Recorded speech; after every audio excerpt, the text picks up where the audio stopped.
staying healthy, staying sexy, staying young is what living life is all about. And if you have doctors that have proven treatments that keep people young and healthy so they don't get sick, you want people to know about these treatments and that they exist. This episode is brought to you by Gainswave. Gainswave is a treatment done at your doctor's office to optimize erection quality without the needs of Viagra, Cialis. It's non-surgical, there's no needles, and it has an amazing success rate. To find a Gainswave provider, go to gainswave.com. That's GAINSWAVE.com. Okay, this is Mark L. White with Health Hacks, and I'm excited today to talk to the nation's leading sexologist, Dr. Rachael Ross. And you're a very beautiful sexologist, but my first question is, what is a sexologist? That's such a great question. And thank you for the compliment. You know, lady, as a woman, I feel like pile on the compliments and I'll never take offense to that. So thank you for that. So a sexologist is, we deal with sexual function and sexuality issues. So for me in particular, it's everything from low sex drive to not being able to orgasm, maybe not being able to ejaculate. It's I'm married to someone who's my best friend, but we just can't get on the same page sexually. So it can be a mix of things. But besides being a sexologist, I'm also a physician. So it kind of gives me a nice little way to balance between the hormones, the hormonal aspects, the nerve, the blood flow, and then the psychological piece that comes right along with sex and sexuality. So you're working with guys, I assume, or guys and girls, women, like who do you work with?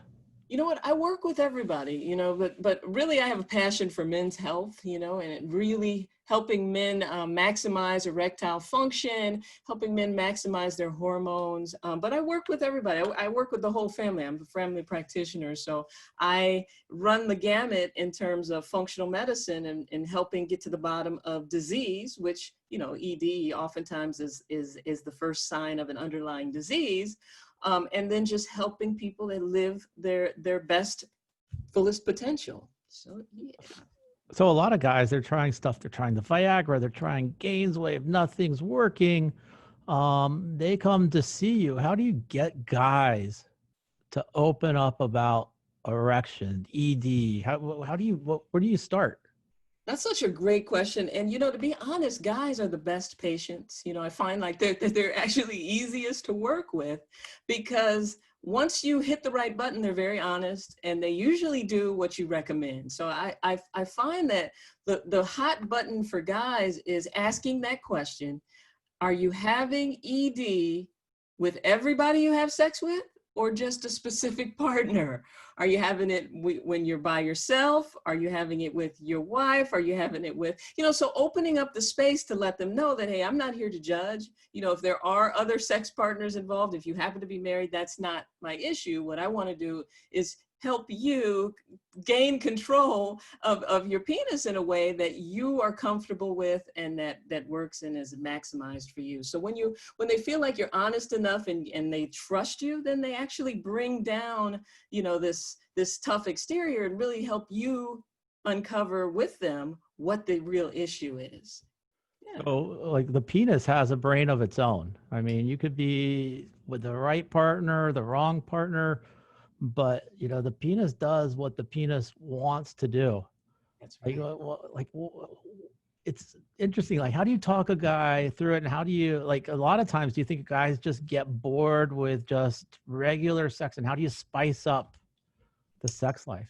That's such a good question. And sure, I mean, it's like anything else. I mean, how much Ruth Chris can you really take? I mean, if you had it every single day, even if it's your favorite restaurant, it is going to get old for you. And relationships are the same way. So if you've been with someone for a really long time, it only makes sense that eventually sex kind of gets a little duller and you have to try to bring new things and introduce new ways to get excited. But what I find is that what happens with couples that have been together for a really long time is that there's no more mystery and there's no more anticipation.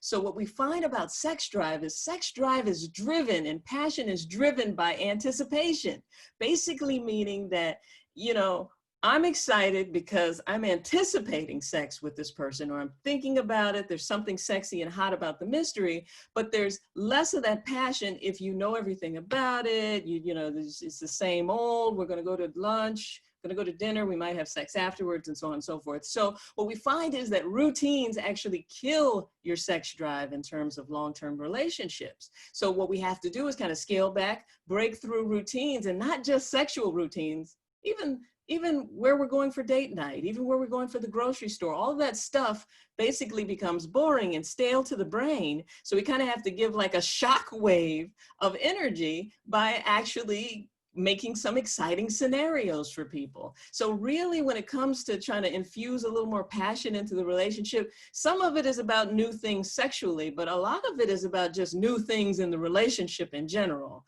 new things that are going to fuel a little dopaminergic excitement and adrenaline, which oftentimes is really missing.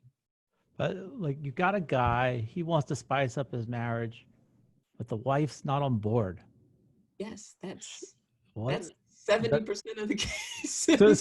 So should the guy go out and get a girlfriend on the side, or how does he get his wife to spice it up? Yes. So the task becomes at this point is to spend some time with the wife. And oftentimes it's really difficult if the guy comes in and the wife refuses to come in, because you already know in those situations that she's kind of been like, okay, well, we've had kids, you know, we've done all that. I mean, I could live without it. And you see that very often. And so the goal then becomes to take the wife and help her to understand how important it is for her husband to have sex. And when I say important, I mean how he feels when he's not getting it, how he feels like you don't really care about him. I think sometimes when husbands say, you know, it would be nice if we had sex more often, they just hear, oh, he's just so worried about his penis. I mean, he just wants to get some, just go jerk off and do whatever. But really what he's actually saying is, I feel like you're not attracted to me. I feel like you don't really want to be here. I miss this physical connection. And so what happens is people forget that men are sensitive, some of them even more sensitive than women, and that this lack of connection, it has an impact on how he performs at work. It has an impact on his energy level. It has an impact on how he feels. And it has an impact on whether or not he's going to take the trash out, whether or not he's going to buy nice gifts, whether or not he's going to be a jerk. So oftentimes there's a lot of little marital strife going on, but when you look at it, it's really kind of related a lot to the fact that he feels like he hasn't gotten any and he's bitter about it. And when guys get bitter, instead of, you know, bitching and complaining a lot like we might be a little more prone to do, what they do is they withdraw, they're not helpful, they're not interested, they don't want to go with you anywhere, and they've shut down. So if you can help the wife understand that that might be what's happening and why things are in the tank in the first place, then they start to get a little more enthusiastic about finding strategies to work sex back into the relationship and to spice things up a bit. So what are women, like when you talk to couples, what are women looking for? They want emotion, guys want the orgasm. Like, what is it? Like, how do you touch the hot buttons of a lady? Sure. Most of the women complain they want a little more foreplay, a little more intimacy. Sometimes it's romance, but it's always a little more foreplay, because remember, when we're thinking about sex drive and sexual and the sexual response cycle, it takes women longer to get to the plateau where they're about to orgasm. It takes them a longer buildup. And as we get older, it takes all of us longer. So if she was 20 and it took her 10 minutes to get to that, you know, by the time she's 40 or 50, it's going to take her 25 minutes, 35 minutes. And so what typically happens is guys time out before that. They're just like, okay, well, that's enough of that. And, you know, they're ready to penetrate. So one of the things that we have to do is encourage them to prolong before they penetrate, because if she's ready for it, by the time he goes in, he doesn't have to last as long, but also just to, you know, caress a little more, kiss, but to do the things that she likes. Oftentimes it's like, well, I sucked on her nipples and I did these things, but she doesn't like that. So sometimes you have to pull back and figure out what exactly everybody likes, because it does change. What you liked when you were 20, you don't really necessarily like when you're 40, or you need more of it or less of it. So it becomes this process of figuring out, what does everybody want more of? What does everybody want less of? And how can we communicate that and meet somewhere in the middle on it? It's great questions. Well, let me ask you, do you see like a lot of guys, they get older, they get fetishes? It's not like it when I was a teenager. You have Playboy, now you have anything you want on the internet. Like, is porn a major problem in marriages? Is porn a major problem that you're seeing when people are seeing you? What's going on? What's going on out there? Yeah, so I do believe we're relying more on porn than we used to. And what porn unfortunately does is it trains your brain to expect certain things to go with sex, right? So if and typically what we all do is, if you're into porn, you watch the same types of porn over and over again until you're bored with it and you move on to a different type of porn. Some people even fast forward to their favorite part, you know, of the scene, and you know, we'll replay that, you know, just get the lotion out and yeah, a few times. Go on. Yes, yes. A few times. Right. So what it does do is it actually makes a couple things more difficult. It makes empathy in the relationship a little more difficult, because you have kind of what I like to call porn brain, you know, because your vision about sex is wrapped up in what you've been training yourself to do through porn. Because remember, anything that we're watching over and over again, anything we're listening to over and over again, it's kind of like affirmations and rumination. It kind of trains your brain. So definitely, we have a lot of patients who come in, you know, and one or the other, the guy or the girl, has been focused so much on porn and or masturbating that it makes it really hard to have intimate situations. Because think about it, porn is easy. Right? You could turn on your favorite scene, get out some lubricant, and within 5 minutes be asleep.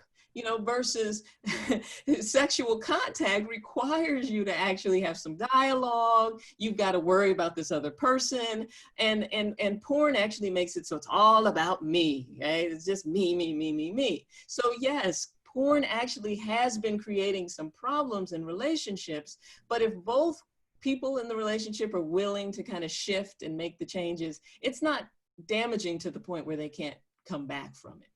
Yeah. I guess this is a question that's always fascinated me. And now that I'm talking to a sexologist, hopefully you know the answer to, but why is different cultures into some like different stuff? Like the Japanese watch some wacky freaking shit, like wacky stuff. And the Germans, wacky stuff, and you see like more S&M and bondage.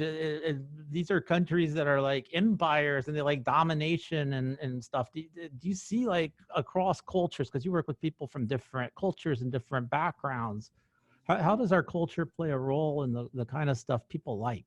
Such a great question. Culture, it is really all culture specific, you know, particularly like we can just talk even locally, you know, like there's a difference between maybe a Jewish couple, you know, Jewish gentlemen like anal sex. So what the Jewish lady would do is, you know, give him anal sex as like a treat, so on and so forth. African-American gentlemen are more into oral, you know, they want to have that as like the icing on the cake. So yes, culture plays a lot into it. Culture. So as a matter of fact, wait. I gotta ask you. You say Jewish women are into anal sex? Yes, and you know what? You got to tell my wife that one. Yes.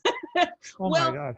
Well, let me preface this to say that Jewish women who want to please their husbands are into anal sex, right? So what I find is that when a Jewish couple comes in, they a lot of times, and this is 7 out of 10 times, particularly in the Midwest, that she has been using anal sex as kind of like, you know, you dangle something in front of your face, like dessert, like yes, like dessert, yes, like if you do this, I've got this for you, you know. So and I don't know where it comes from. You know, if we sat down and looked at historical perspectives and why that happens to be the case, but I don't want to say that that they typically really enjoy anal sex, but what they're doing with anal sex is using it as a tool in their relationship to help things run smoothly and to keep everybody happy and on the right track. And I feel like actually Jewish women are actually really good about that. They have in their head, they'll say, okay, well, if I do this, this, and this,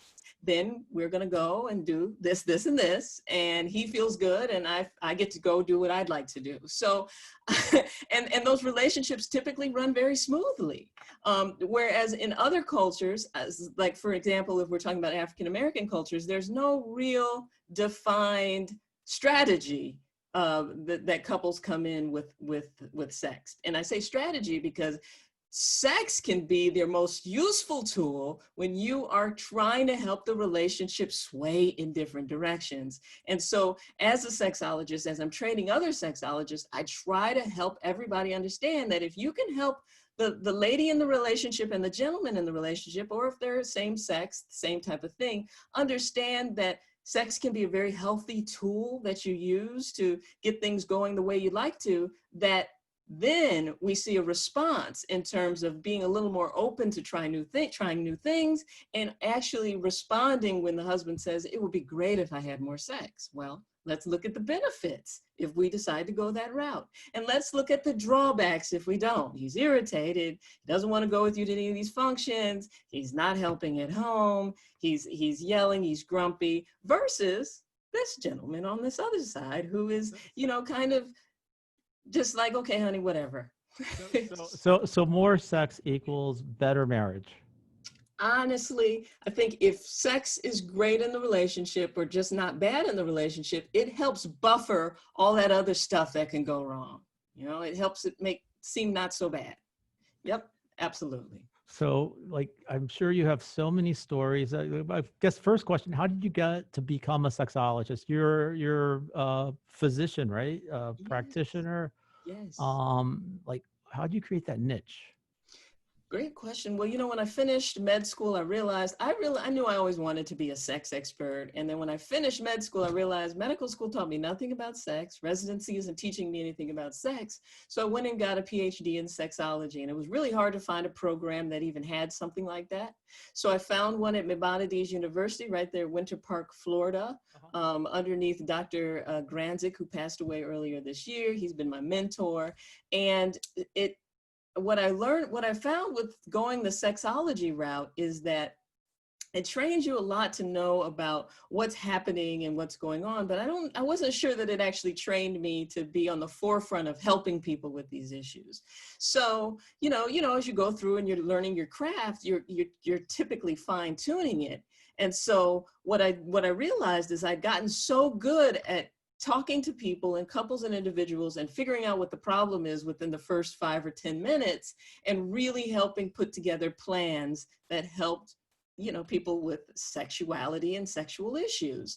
And so actually from that, you know, I've been on TV, done radio, you know, all these types of things, but really what it inspired me to do was open up the Dr. Rachael Institute, which trains other people and other professionals to become sexologists, to actually have the ability to kind of be what I call a sexuality detective, where you help people and individuals uncover what's this block, what's happening here, and what can we do to help change the trajectory of the sexual relationship, whether that relationship is with someone else, whether it's with yourself, whether you want it to be with 6 other people, you know, are you planning for some major orgy thing that you're trying to get your partner on board with, you know, like what is it that your goal is, and how can we help you strategize to get there?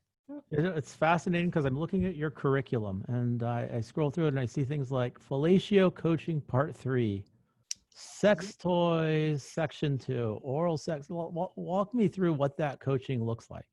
Sure. So the way the curriculum is set up is you learn the basics. You learn a lot about what statistics show women are into, what statistics show men are into, but also we spend a lot of time helping you understand that cultural differences are a huge part of this, right? So typically in the African-American community, you know, putting your mouth on someone's genitals is considered fairly nasty. So you'll interview, when they do surveys on African-American women, it kind of shows that that's not something that they're into.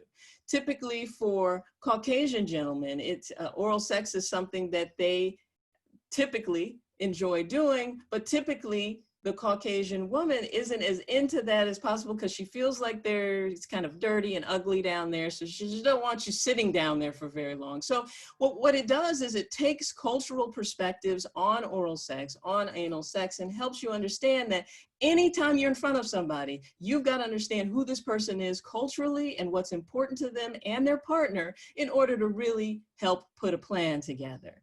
And so the sex toy section actually kind of goes through different sex toys, what they're helpful for, what they're useful for, how they work, kind of the historical perspective on sex toys. Like for instance, as people are aging, what we know is that the genital blood flow decreases, right? So there are certain sex toys that we know will increase blood flow to the area. Sure, a little masturbation will help increase blood flow, of course, but if there's a little bit of suction involved in the toy, then actually what we're doing is increasing blood flow even more. So what the program is more of a clinical approach to sexuality coaching, which means that we not only deal with, you know, the sex piece, but we also deal with the relationship piece, and we also deal with the nutrition piece and the lifestyle piece. You know, men who sit from 6 to 8 hours a day, they typically have problems with the ED. Well, why is that? Well, if you think about it, if it's a straw, if the straw is bent, you know, there's not much blood flow going there. So, you know, we got to get them moving around. We got to get them on a diet that's rich in foods that are known to increase blood flow. You know, they've got to see their physician, you know, because really when you have a diagnosis of ED, well, now we have to figure out, is there any other underlying disease that the erectile dysfunction is just an expression of? So there's so many layers to sex and relationships and sexuality that the curriculum is extremely comprehensive, but it was important for me to be able to have a course that the American College of Sexologists felt comfortable enough certifying people as sexologists, and that was comprehensive enough to really deal with sex and relationships. You know this, you know that there's so many different avenues that contribute to health, right, and wellness, and erectile function, and lubrication down below for women is all contingent on the stress level and everything else that's happening in somebody's life.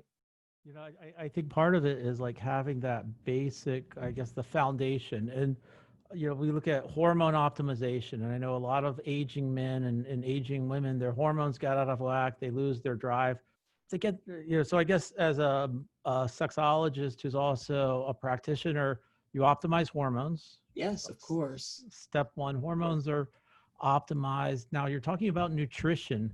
Like what should we eat to perform best sexually? Are there foods that are out there that can get guys in the mood, can get your women in the mood? Yeah, besides alcohol? Yeah. Besides alcohol and THC and CBD, yes, yeah.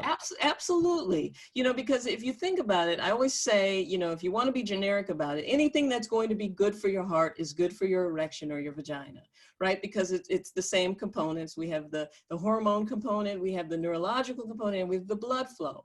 But when we think about, like, what would we consider nature's Viagra, or what do we know increases testosterone in both men and women when they're actually eating it? Because believe it or not, I think it's hard for people to wrap their brain around that we can actually use food for medicine. You know, like if you actually, there was actually a really great case study that showed that a guy went to his doctor, said, "Hey doc, I'm having trouble with my erectile function."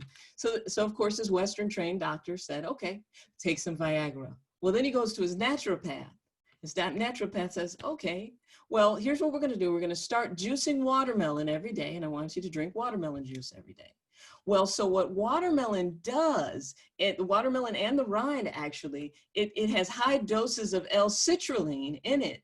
And L-citrulline helps the blood vessels relax and allows blood flow to come into the blood vessels and cause engorgement of clitoral and penile tissue.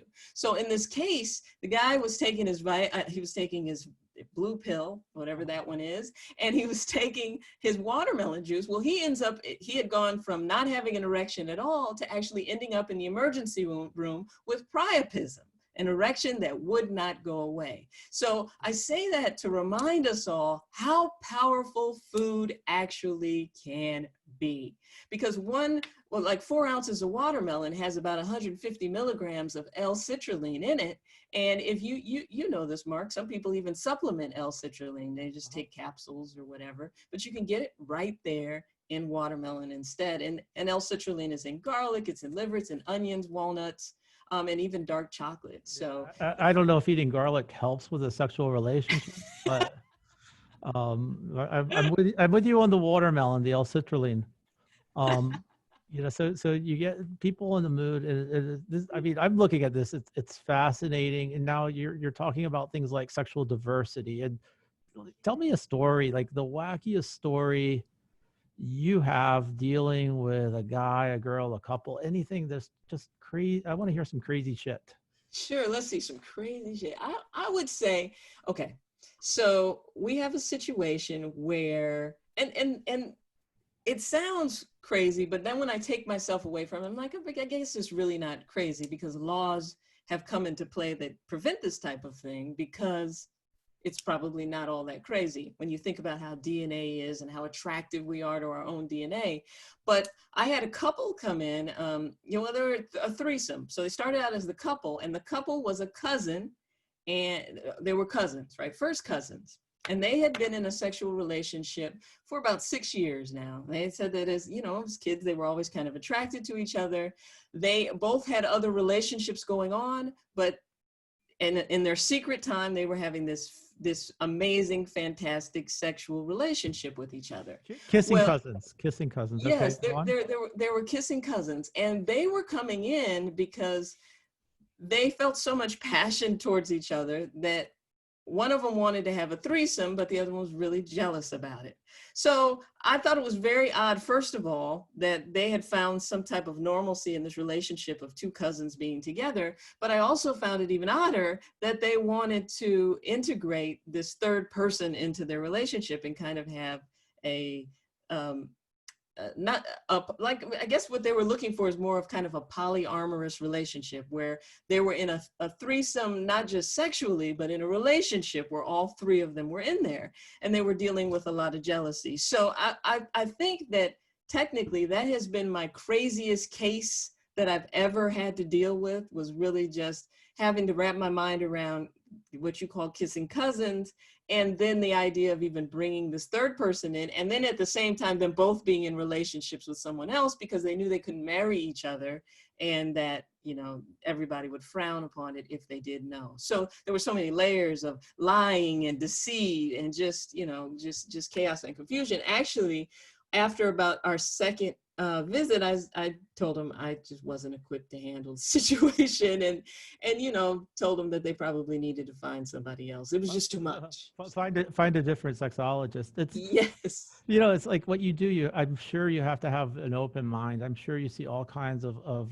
just stuff that would blow people's mind. But so the other day, my daughter comes to me and says, "Hey, Dad, there's thousands of genders out there." And I'm like, "Wait a second, what do you mean thousands of genders? There's male, there's female, like this whole thing with like genders and defining genders, and what's going on with, you got it used to be gay and lesbian, now it's LBQX, LGBTQ, binary, non-binary, so many pronouns. I don't understand it anymore, but what's up with that? Yeah, and it's interesting because even as a sexologist, I find that there seems to be a new pronoun every year, and you have to really stay on top of it. And particularly if you're speaking to a group or somebody finds you and you haven't used what pronoun that group feels comfortable with, well, now you're a demon. And so I think the best thing to think about when you think about genders and identity is that you always want the person to tell you how best for you to address them and what pronouns they want you to use when you're addressing them. And I think if you stay in that space, you can't go wrong. Because for instance, if someone appears to you to be a lady, but in her mind, she is a gentleman, well, she wants to be referred to as he. And then the society comes in and says, well, okay, that's her pronoun, that's his pronoun, and that you're, as a person who respects any and everybody, you should adhere to using that particular pronoun. So it's interesting because there's a lot of controversy, particularly for gender identity issues for young people who are under the age of 18. Some doctors will start this transition and start them on hormones, you know, so she was born a girl, but she wants to be a boy. And so the parents are like, give her testosterone. She wants to be a boy. Let's just do it. Well, there's a lot of controversy there as to whether or not someone below the age of 18, when 60% of them change their mind later, actually has enough life experience to even say that, yes, until I'm 100 years old, I'm going to want to be something other than I am at this moment. So there's still, that's constantly evolving. It's always changing. You can never know the right pronouns. You'll think you have it this year. 6 months from now, it'll be different. So you just kind of have to be in this open space of being ready to learn, ready to shift a little bit, and being cognizant of the fact that not everybody who looks like a she wants to be referred to as her, and vice versa. Okay, I could go on about genders, but let's change the subject a little bit and talk about things like fetishes. You see, like what is it? I forgot the series of books like Bondage, Discipline, S&M. Like, what's up with that?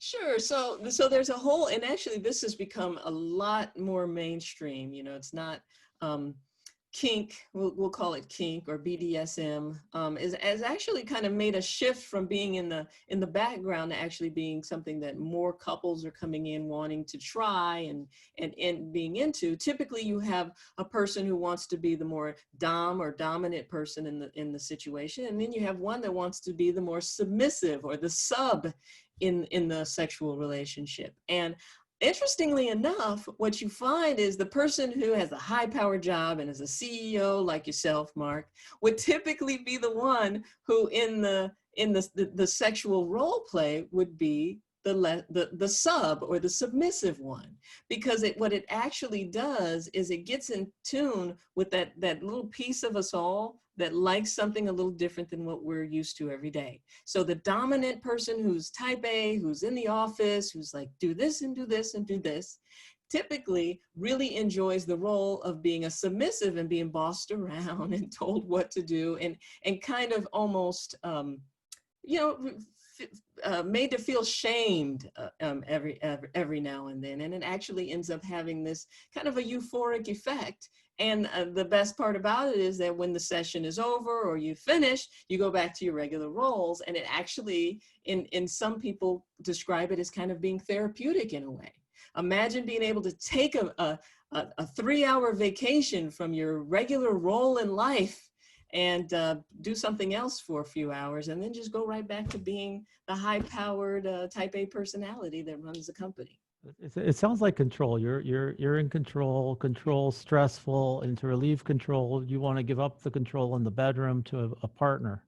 Yes, absolutely. And oftentimes that's really hard to ask for or describe to someone that you want. Like, you find some people who are in those types of positions in life, they really do great when they run into somebody who's aggressive, who takes control, who's like, I want this, do this to me, and kind of dictates how things go sexually. And so there are different levels of BDSM and kink, but on a regular, everyday kind of vanilla level, that's what it is. It's being a high-powered person, during the day, but when you're in your relationship or sexually, that other person might take the lead, and it might be quite a turn on for you. Do you see that? Do you work with a lot of high-powered CEOs, yes, executives? Do you see that a lot? See that a lot. I see that a lot. And typically what happens is high-powered CEO types, typically their first marriage tends to be somebody that they felt like was good for their career and maybe not necessarily the perfect fit for them. And so what's always nice to see is sometimes the high-powered person kind of evolves and ends up in a relationship with someone that they can actually embrace the differences and be comfortable with them. Because, you know, society tells us you should marry this person and be with this, and it's going to look good, and then I can rise up. But it may not necessarily be the type of person that they are 100% attracted to. And sexually, there might be a little bit of a mismatch there. So it's always nice to kind of help when they actually do fall in love with somebody, and it is very natural, to kind of help them navigate kind of expectations, you know, because we all go into relationships with these preconceived expectations and ideas, and actually removing those and getting to what we really want and what we really desire and crave, which are two totally different things. So you see a lot of guys, then I guess what I understand is a lot of guys will marry the person that they want to show to the world. And then they'll keep their kinky stuff in the background. You know, a lot of times is the woman on board? Is it like a hidden, like I'm sure you work with a lot of infidelity, you work with a lot of people that have affairs. Mm-hmm. Like what are you seeing out there? So that's a great question. Most of the time, the wives really don't know, you know, and sometimes the guy kind of doesn't know either. He may have tried some things or been into some things, but he's not really 100% sure that that's that important to him.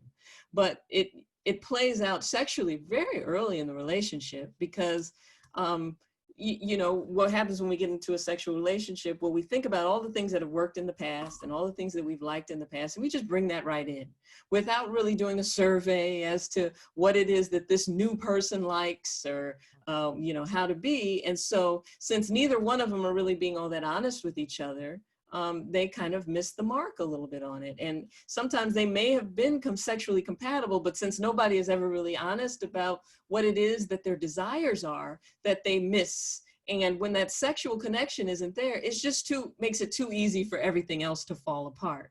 And so it makes it easy to cheat because it's very easy to have sex with a new person because it's new and it's exciting and it's there. So everything is working perfectly with this person, but it doesn't work with this person. And yeah, so affairs run rampant, but more than anything that happens is that the high-powered CEO tends to just shut that person out and be very cold to them and, you know, just ice. And once it becomes ice like that and the person has turned away from the relationship completely, it's really damn near impossible. You can get the therapist on board, the counselor on board, everybody on board. It's really difficult to shift that back into a loving, empathetic space. So once the trust is gone, once the relationship's broken, especially like in high-powered people, they've already made up their mind and they're on to other things. Yes, that's typically the case because as you can imagine, and you being the businessman that you are, you know, you make a decision, you stick with it, and you're on to the next, you know, and that's kind of what it takes to be really successfll. But when you bring that into a relationship, you know, what typically happens is you have a string of things that didn't work out because you've said, nope, I'm over it. It didn't work out. I'm on to the next. So it is difficult to turn things around. It's not impossible, but of course, and we're talking stereotypes here. Typically for the lady, if he cheats or something like that, and he's very wealthy and in a position of power, typically she'll give another couple chances. But what always seems to happen is in the back of her head, she's still a little resentful about it. And so that resent poisons any progress that can be made unless they're working really closely with someone who can help keep that resentment low and keep them thinking about the future and the positivity. But what typically happens is it's hard. So you make promises. You say, well, I'm going to do this. I'm going to try this. We make a contract. But what typically happens is guys have a very short attention span for that type of thing. They'll be like, it's been 3 months. I mean, how much longer of this does she expect me to put up with? And so for her, she's like, well, it just happened. And he's like, no, it happened forever ago. And so there's this impatience and this inability to deal with a time lapse that really gets, couples off on two different pathways. You're making me think of something where like there's like, what's the line between being a sexologist and being a marriage counselor or psychologist? Because it's like, do you help spice up the marriage, or when the marriage is broken, do you help bring the couples back together? Well, I think it's a little of both. And what I always say is, as a sexologist and training other sexologists, is if it's going to take us more than 6 sessions, that this is probably, you need to spend some time with the therapist, you need to spend some time with the counselor or however. And it's always great to have, like a nice Rolodex of people that you like to work with who, are going to take really good care of your clients, because there is a thin line there. And if the couple can't stand each other, they're sitting in front of you and there's no real chemistry, there's nothing that as a sexologist that you can do to help change that, But what has to happen is you have to be trained in conflict resolution. You've got to be trained in what happens after affairs and all of that in order to even put a plan together. Because I think of a sexologist kind of like as a primary care provider, right? So you go to your primary care provider and they might refer you to the cardiologist, and they might refer you to,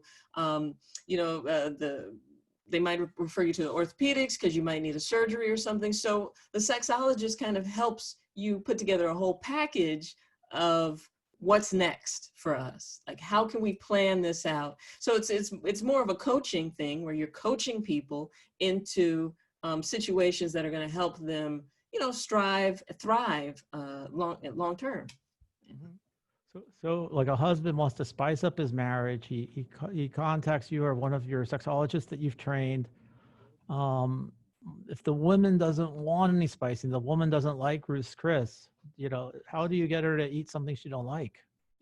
That's such a great question. So first of all, you have to kind of try to help her. So for instance, a lot of times women have a penis aversion, is what I like to call it. They think it's ugly. They don't like it. They don't like the way it smells. It's just this thing, right? So one thing you have to do is help her to appreciate that a little more. So to the point where you can't learn to like something if you don't like the object that you're doing it on. So we might even do some exercises like, they're going to fall asleep naked and she's going to use his leg as the pillow, and she's going to inhale the scent of his testicles and his penis all night long, right? And she's going to wake up and see it. So she's going to learn to like it a little more, right? So that's step 1. Step 2 to kind of adding a little spice is we've got to figure out, so you've got to talk to him. What's his ultimate sexual, not necessarily fantasy, but like when he's watching porn, what types of scenes does he fast forward to? What does he watch regularly? What types of sexual situations have been his favorite that he's ever had, And then you do the same with her, figuring out what her things are, what has gotten her really hot in the past, what types of things has she always wanted to do, but she wasn't able to do. And then actually really great sexual connection and spice really starts with a very nice role play situation, right? The problem with role play is that if you hit the role play situation and you're doing situations that neither person can relate with, or that it's so ostentatious that nobody can deal with it, that it misses the mark and it fails miserably and nobody wants to do it. But if your fantasy is, I really remember when I was 16 and I had sex with my boyfriend in the car. I mean, it was amazing. He shot, it hit the ceiling and so on and so forth. And just being in the car was just hot. And then you talk to her and say, well, when was the last time you had sex in the car? She's like, gosh, I don't think I've had sex in the car since then, right? Or you talk to him and he's like, well, you know what? There was this time, it was a bachelor party. I was really, young, and there was a lady there and I paid her $200 and we had sex. And I mean, it was amazing. She's like, I don't know if it was because I paid for it or if it was because I didn't know her or what. So now you've got 2 really great tools to use to help coach them through they're a great role play. So you want them, one, to integrate some sex in the car. You know, you don't want them to get arrested. So you do want to be very clear that in most places they will arrest you for that. So we got to be careful. And then the other piece is, you know, is she willing to pretend to be a prostitute, right? And if she is, during that role play, you know, what's off limits? Okay, so how do you keep her in a safe space? Because that's right. That's what the conversation is. What's off limits? What are our rules? What are our boundaries? What's our safe word when we're doing that? And when you help people set those types of scenes up, and you help them to have those scenes and to play those scenes out, then what you're doing is you're empowering them to then go back and do the next one themselves, right? So we need a safe word. We need to construct this together. We need to kind of talk about it, what's going to be our out. But some couples don't want safe words. They want to see where this is going to go. And, you know, they want to live on the edge with it. And those are more of your kink couples who want to keep pushing boundaries. But the average vanilla person, the vanilla couple, they do need boundaries and limitations. Like she might say, I don't care what else happens, but do not call me a bitch, right? He's like, okay, well, I mean, can I call you a slut at least? Okay. She's like, yes, I love slut. Call me a slut. So you know what? So they've ironed out some details in advance, but you don't want to set up the role play the day of, right? So you're talking about we're going to do this, we're going to do this, and then we've got to go try it now. No, you want to put some time in between when you're planning it and when you're doing it, because what do we know that passion is all about? Anticipation. The dopaminergic response. So you want everyone kind of looking forward to it. You want everyone kind of wondering, is it going to be today? When is this going to happen? And then you want to prepare. Scheduled sex. Yeah. And then you want them prepared for when the moment does happen to just roll with it instead of giggling a little bit, you know, and be like, I don't know. So, yeah. And going back to like the sex toys, what sex toys? Okay, you got your dildos, but what else? What sex toys spice up marriages? You know what? It really kind of depends on the couple.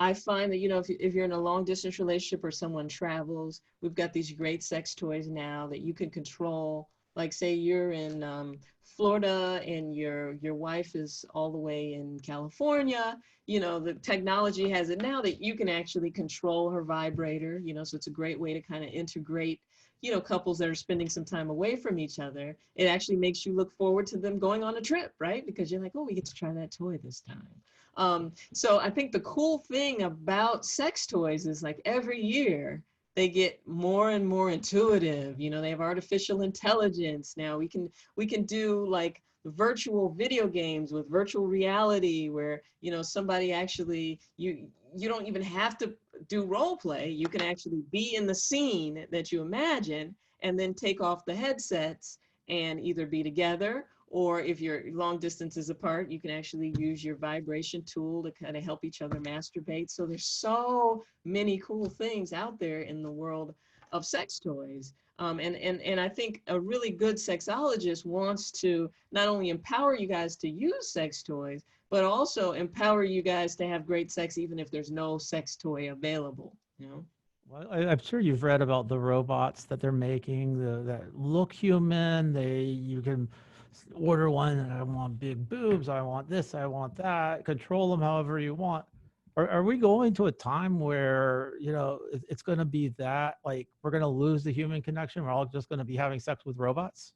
Oh, definitely. We're definitely headed towards losing the sexual connection. I mean, we have a whole world that's social distancing, right? And then, you know, you meet people, got your mask on, they're saying no touching. I saw a sign the other day that said no holding hands with anyone that's not in the same household as you. So you couple that on top of technology and how advanced that we've become. Absolutely, we are losing that connection, and it's actually kind of scary to think about what that could be and how that evolves. The only real comfort I have is that, well, maybe if we're that distant from each other and, you know, things get that way, maybe it'll be so easy to get an erection or so easy to get moist, you know, all they have to do is touch your shoulder because you've been so starved from it that, you know, that maybe our skin might become more sensitized instead of desensitized, which I think is kind of happening sometimes too.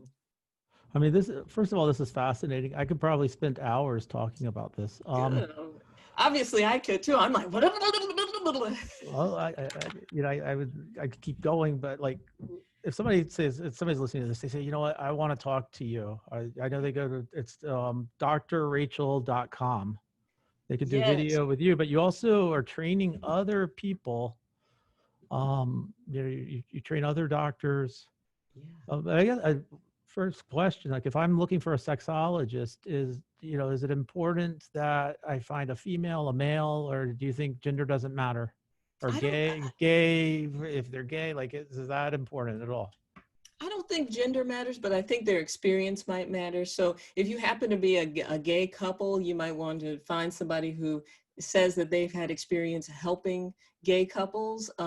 Sexologists have specialties just like everyone else. Some of them specialize in, maybe people who've had fertility issues. Sometimes they'll specialize in, men versus women, singles versus couples. So you really want to try to find somebody who has a niche that fits what issue it is that you're dealing with. I think that's the first thing. Because if you think about it, you don't necessarily have to pick if you have cancer or something, the doctor hasn't had cancer. They just happen to be a specialist in it. So I think it's more important to just find somebody that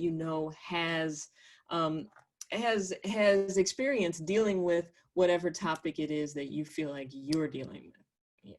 Is there a directory of sexologists where they can find a sexologist that's properly trained in the category? Like if you want a kink sexologist or you want a sexologist with infidelity experience, are there directories out there or ways to find this? There are, like if you head over to the American College of Sexologists, they have a really nice professional database of the members, as well as ones that have been trained and are easy to work with. We're working with trying to get together a database of all of our graduates in a nice compiled area, so you'll know that they were trained by Dr. Rachael, which I think means that they are very important. Yes. So so there are resources. You can head over to ASSECT.org. And then, if you decide that you're interested in becoming a sexologist, I would love to hear from you. Head to drrachaelinstitute.com. Does somebody have to be a practitioner, a doctor to be a sexologist, or can anybody be a sexologist? Great question. Anybody with a desire to help that has proven in their past that that's where they are is the perfect person for a sexologist. I always say that if you've been the person who's been helping people with relationships and sex, your whole life, they've been coming to you for advice or asking you questions, and you've just been kind of off the hip helping people, that probably means that you'll make a great sexologist. At the Dr. Rachael Institute, we do have an application, but we tend to not focus as much on past education as we do the essay and what the desired goal tends to be. So you're looking for people who are passionate, people that really, truly want to help people. That's correct. Okay, so somebody who wants to be a sexologist goes to drrachaelinstitute.com. Yes. And like if somebody wants you to work with them, you do it virtually, I assume. I do. You know what? I do some virtual visits. I typically refer clients over to some of my other trained sexologists. It's very expensive to work with me, and if that happens to be where the person is, then that's fine. But typically, I refer on to some of my students if someone contacts me, because they're trained by me, and oftentimes we piggyback, and I help them through any difficult situations as well. So I do that. How many doctors have you trained? Or how many sexologists have you trained? I believe we have trained, and we've been around for 2 years now, 450 trained, certified clinical sexuality coaches. It's interesting. So if a guy has ED, any issues, he goes to a practitioner, does Gainswave, optimizes hormones, still his marriage isn't spiced up, he can reach out to one of these 450 sexologists and have the best sex of his life.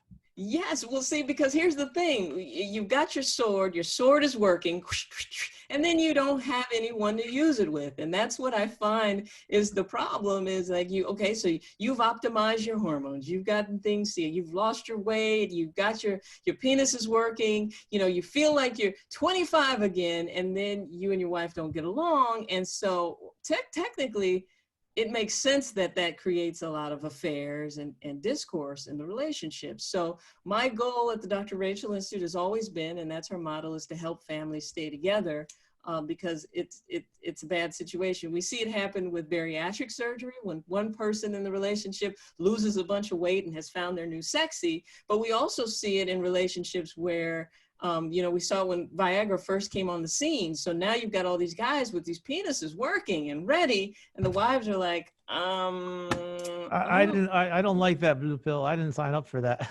I know, that's right. That's exactly what would happen. I would have patients coming in complaining to me, on the slide, like, well, Dr. Rachael, do you really have to give him the Viagra?